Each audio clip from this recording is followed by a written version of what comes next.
Hello and welcome to Prime Business with me, Emma Davis. Tonight, let's take a look at our stories. A $300 million World Bank facility has finally hit Bank of Ghana's account. This was after Ghana met all the conditions to aid the transfer. The following Business Desk report has more. The disbursement might go a long way to help in the resumption of the stalled infrastructure projects that was initially outlined in the 2023 budget. It will also help in improving Bank of Ghana's reserves, which has reached more than $6 billion ending February this year. The development may help in slowing down the rate of depreciation against the US dollar. The facility is part of disbursement from the country's donors after Ghana secured the IMF program and agreement with its international bilateral creditors. The Finance Minister, Dr. Mohamed Amin Adam, at a recent engagement with the media, noted that government is expecting about $1.2 billion from the country's development partners before the end of this year. The Bank of Ghana will take the dollars and transfer the cedi component to various ministries and agencies that are implementing those World Bank projects. The Ghana Revenue Authority Workers Union has resolved to engage various trade associations and business organizations on quarterly basis to ascertain challenges faced in complying with the revenue laws. The move is to ensure full compliance by businesses and support the authority in meeting its target. Chairman of the union, Theophilus Kwesi Ehan, disclosed this to Joy Business after addressing the 10th National Executive Council meeting in Accra. The meeting is an annual gathering of the Council to deliberate on key matters expected to support their operations. As a revenue agency, the Council resolution on meeting with the trade organizations is aimed at creating a platform for business community to share challenges and concerns about tax handles with members of the authority. Chairman of the union, James Kwesi Ehun, believes that the association are a critical part of the revenue mobilization drive, hence the move. That all regional and zonal chairpersons at the regional level should engage the trade associations either monthly or quarterly to pick up their sentiments and relay directly to management. We believe that once we are union and they are also a union, we will speak the same language and we can better carry their sentiments to our top management for easy resolution. So this will be one of the highlights of our resolution to management. Acting head of suspense regime at the Customs Division of the Ghana Revenue Authority, Fetchin Akoto, believes that there is the need for more effort in order to meet the revenue targets since this is an election year. You know from our history, this is an election year and the business activities can be slow. And therefore, we need to put in an extra effort to encourage, especially within the areas of tax compliance. You know, people obviously may want to be evasive in an year like this, but we need good strategies to be able to encourage compliance in order for us to be able to meet our revenue target. The theme for this year's council meeting is transparency and fairness in the tax system as a strategy to enhance revenue mobilization, the role of labor. The Future of Trade report has revealed that about 50% of businesses are unaware of the Pan-African Payment and Settlement System. According to the report, the effective implementation of PAPS lies in the need for Africa's central banks to overcome the diverse regulatory landscape, financial infrastructures, among others. Winston Taki has more. Future of Trade report shows that the Pan-African Payment and Settlement System, PAPS, holds immense potential to transform intra-African trade by streamlining payment, reducing costs, and boosting efficiency. However, achieving widespread adoption across the continent requires overcoming several challenges. Surveys from the report reveals that nearly half of African business leaders lack awareness of PAPS and its potential benefits. While there is room for improvement in awareness, the report highlights a positive sentiment. Furthermore, a resounding 98% of business leaders acknowledge PAPS' potential to positively impact intra-African trade. The survey also reveals that 98% of business leaders across Africa believe their central banks should expedite participation in the PAPS PABS network. This strong support highlights a business community's confidence in PABS and their desire to see it implemented widely. PABS offers a promising solution for simplifying and enhancing intra-African trade by addressing the challenges of regulatory differences, volatile exchange rate, and low business awareness. PABS can unlock the full potential of innovative payment system. Over 65% of inclusive insurance is sold through mobile phones. This is according to the National Insurance Commission. Speaking to the media at a workshop organized by the NCI and the United Nations Development Programme, Acting Commissioner of the National Insurance Commission, Michael Kofi Ando, noted that his outfit is poised to increase insurance coverage by developing targeted products to meet the needs of the informal economy. The workshop was organized by the National Insurance Commission and the United Nations to deliberate on regulatory strategies aimed at including the unserved, vulnerable, or low-income populations with appropriate and affordable insurance products. With over 40 inclusive insurance products covering approximately 40% of lives in the informal sector, the workshop also focused on leveraging technology to improve inclusion and expand coverage. Michael Kofi Ando is the Acting Commissioner of Insurance. Insurance, as inherited from the colonial masters, have tended to focus on white and blue collar employees and people who receive salaries and operate bank accounts. But the majority of our people are petty traders. They are farmers, they are masons, they are carpenters. They operate in the informal sector. And so if we leave the insurance the way it is in the conventional space, then most of our people will not have access to insurance. He details efforts to consolidate gains made in the sector. The number of products meant for this informal market moved from around 8 in around 2010 to over 40. As we speak, there are over 40 inclusive insurance products on the market now. In terms of lives covered by inclusive insurance, like I said, we've moved from around 5% in 2010 to 29% in 2016. And the last time we did the survey, 2022, was around 40%.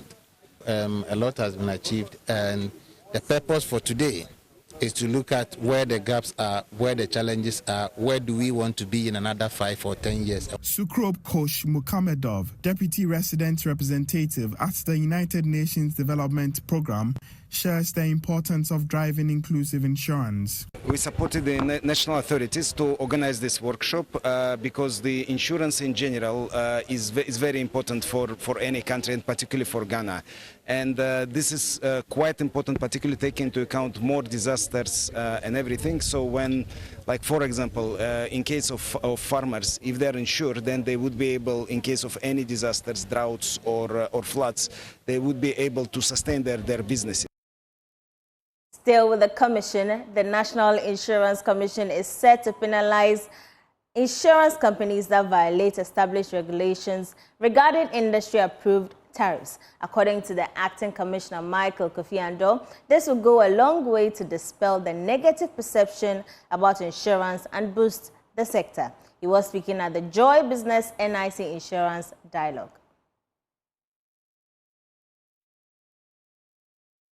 Business lines on which we have tariffs are minimum tariffs.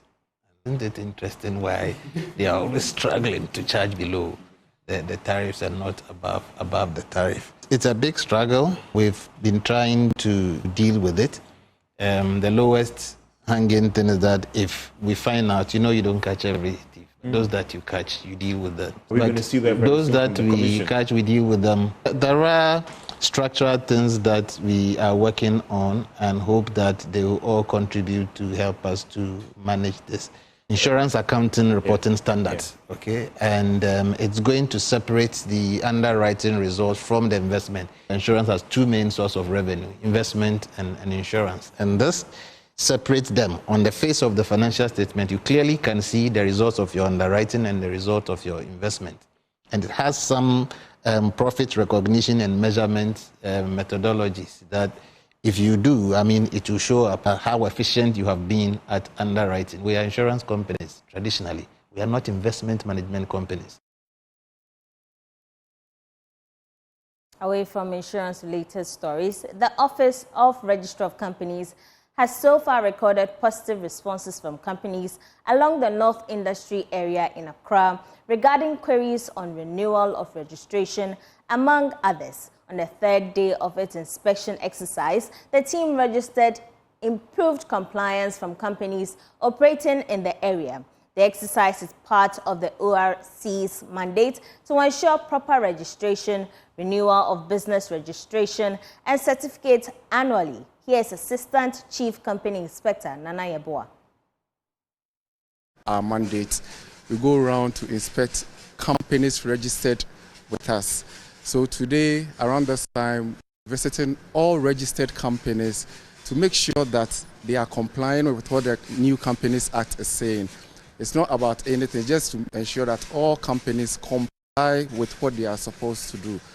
Some of the compliances are checking to see if they've been filing their annual returns, checking to see if the certificate of incorporation is nicely displayed at the reception so that when the client enters in, the client knows that he's going to transact with this company. So basically, we are here to educate people who've registered their companies.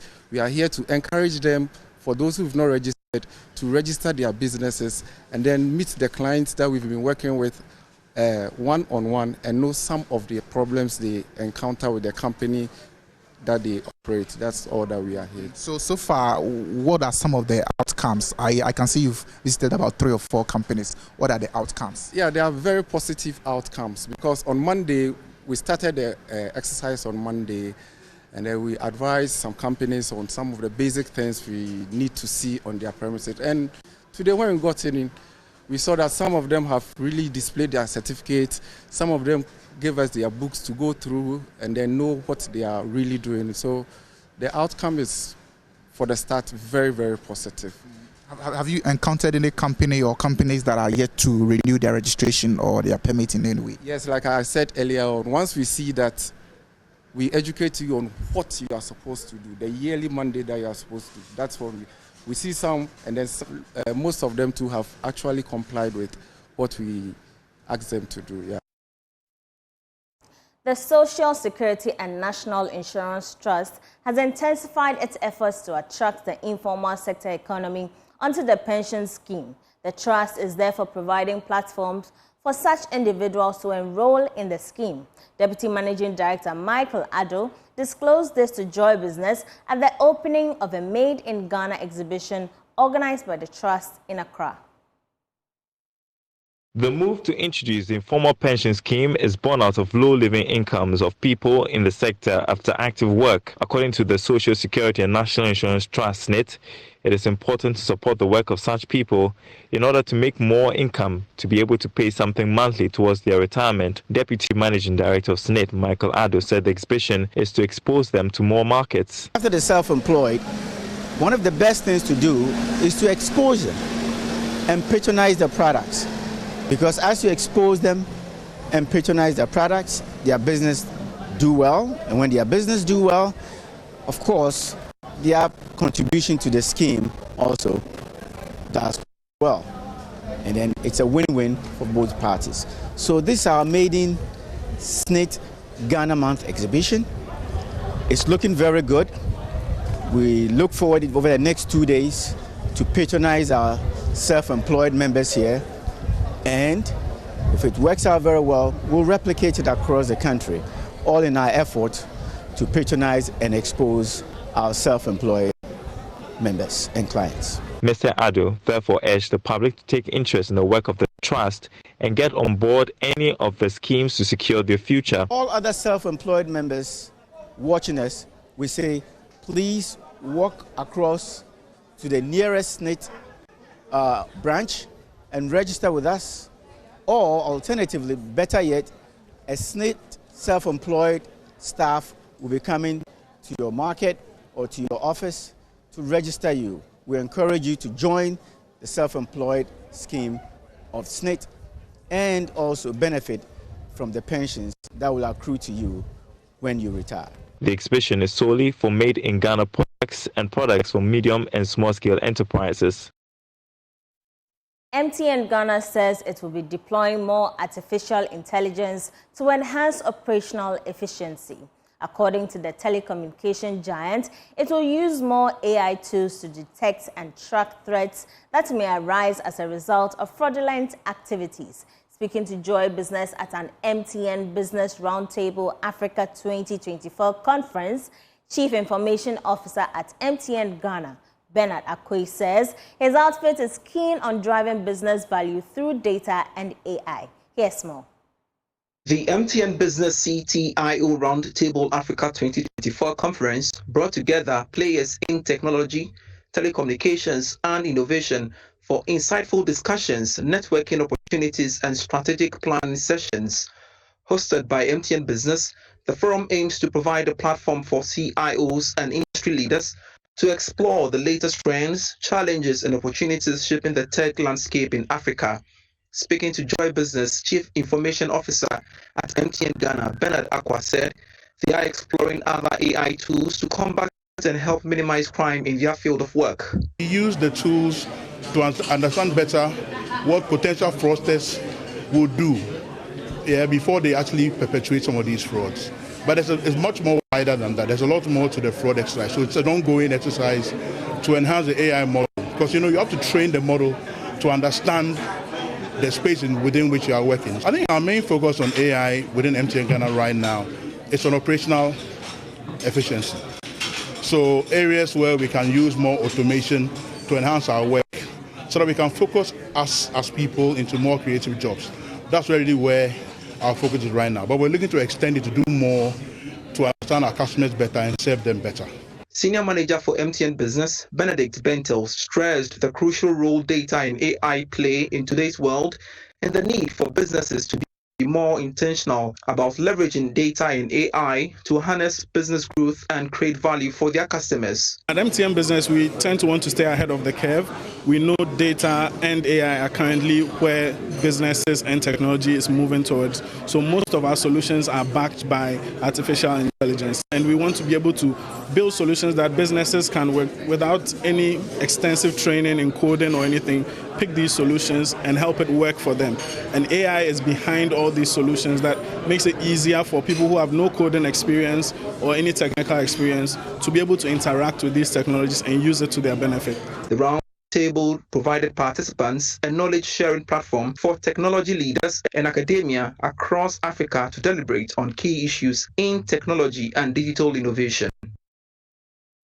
Star Beer has engaged local farmers in parts of the northern region to produce raw materials for the beer brand. This is part of initiatives to empower them economically and also support them with sustainable farming. Brands manager for Star Beer, Papa Kweku Owusu-Ajima Osei, mentioned this to Joy Business at the exclusive media soiree in Accra. Beer essentially is water, hops, and grains. So Star Beer is 70% local raw material. So 70% of our raw materials that go into the beer are sourced from Ghana. We're a Ghanaian beer. We get most of our things from here, and because of that, we even have some concessions from the government. Instead of buying from outside, getting malt from Malta or wherever, we get it from Ghana. So that means they have some constant source of money that can support their family and then for generations. That's a lot of beers don't do that, but we are focused on making sure that we source a lot of our things locally in Ghana. So we have a deal. There's a lot of farmers in the parts of Ghana that the company Guinness Ghana has a corporate deal with, to ensure that we support them and develop sustainable farming for our 2030 sustainability goals. Are you doing this because you are losing the domestic market? You think the other beers are taking over? And we've actually been increasing in market share over the last 2 years, so no, we're not. The Ghana Integrated Aluminium Development Corporation, GRA, and its international partners have reaffirmed their commitment to a long-standing and a healthy relationship with host communities. The companies are set to begin the exploration of bauxite in the Nyenehin concession in the Ashanti region, which will last at least 6 months to project estimations of the bauxite reserves. While assuring local participation in the prospecting phase of the project, the bauxite producers emphasize strategies to elevate the economic and social statuses of the host communities to rake in more revenue for the country. The Nyenehini and Pasaso Hills are estimated to be Ghana's largest bauxite reserve, with 10 hills stretching through the concession. As part of their multiple initiatives, GRA and its strategic partner Metalenos SA are ready to commence exploration of bauxite in the Nyenehini community in the Ashanti region. At an official launch of the project in the Apinemadi township, the companies introduced the project and its prospective benefit to the host communities. Traditional and local government authorities implored them to include local content during both prospecting and mining phases of the project. Chief Executive of GADEC, Michael Lanza, emphasized a commitment to a long-term relationship with Nyenehini community. The partnership means that every arm of this relationship has to be strengthened. A key arm is the business community here. Is the training, the skills development that we'll bring here. Is the people of this place that will have jobs to do. The people of this place that will have opportunity to bid for various work. You know, that will happen. Whether it's prospecting at the prospecting phase or at the mining phase, there'll be a lot of work that we have earmarked for local content to make sure that they are part of what is going on. You know, GIADEC or Metalenos are not going to bring people from Accra or from Greece to come and do, say, drilling. It will be Ghanaian companies, it will be Ghanaian people employing people from here to do that kind of work. And the project under the integrated aluminium industry is expected to develop an entire value chain of aluminium industry, from bauxite mining to alumina refinery and eventually aluminium production. Bantamahene Bafo Wusu Amenkwetia VI stressed on the need for a refining plant to generate employment opportunities and also contribute to Ghana's self-reliance. It's our wish that you set up a refinery here. You see, we have been mining bauxite since 1940. Now the trend has been that we get the bauxite and then, you know, we export it overseas for a very meager revenue. And then we go back, import the alumina for VACO to process it into aluminium. That is what we are telling you we don't want now. What we want is a refinery. In both the exploration and mining phases, Metalenos Energy and Metals assured environmental protection regulations will be upheld. Spokesperson of Metalenos SA, Dimitri Hosa, reiterated the company's commitment to safeguard the environment while stimulating sustainable development and economic activities. We are guided by the same commitments for environmental sustainability and social responsibility. Our initiatives aim to empower the local communities, to create job opportunities, and to stimulate economic activities. But at the same time, we are dedicated into preserving this natural beauty of this area for the coming generations. For Joy News, my name is Emmanuel Bright Kweku. That's how we part company tonight on Prime Business. I am Emma Davis. For more business news, do log on to myjoyonline.com. Have a good evening.